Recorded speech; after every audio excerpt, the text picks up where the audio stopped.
Co je to tam? Co se děje? Ježíš Nazarecký tudy prochází.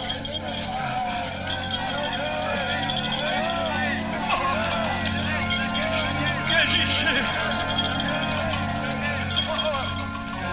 Ježíši! Synu Davidu, miluj se nade mnou!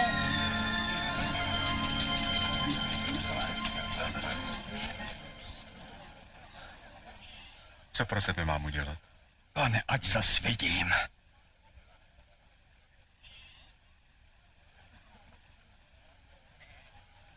Prohlédni. Tvá víra tě zachránila. Já vidím. Já vidím. Já vidím.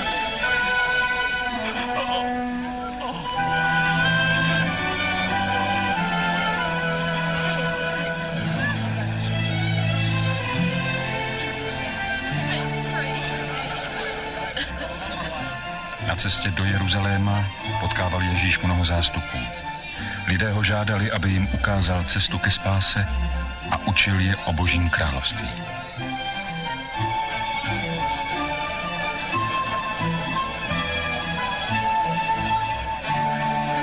Tento muž je opravdu prorok. Pane můj a mistře, spas mě.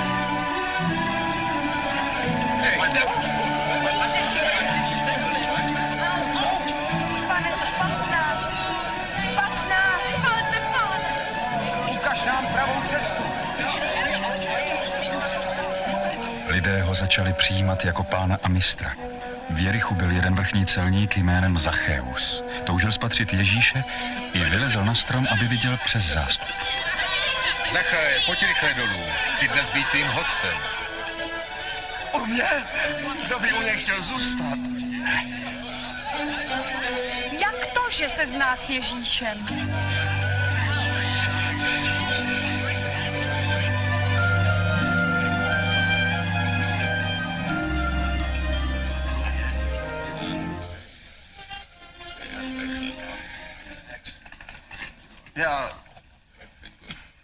Slyšte, rozdám polovinu majetku chudým.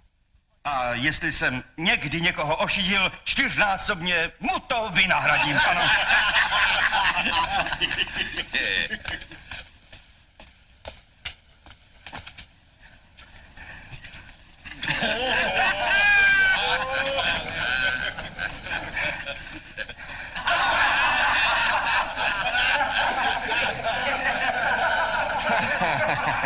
Nevěřím, že by vrchní celník vrátil lidem poplatky, vyloučeno.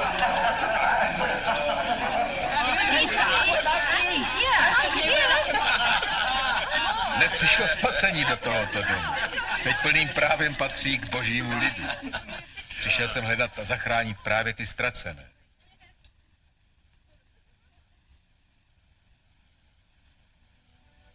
Slyšte, jdeme teď do Jeruzaléma.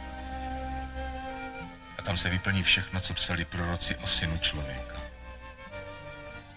Budu vydán pohanům. Budou se mi vysmívat, týrat mne, plivat na mne. Pak mě zbičují a zabijí. Ale třetího dne vstanu z mrtvých.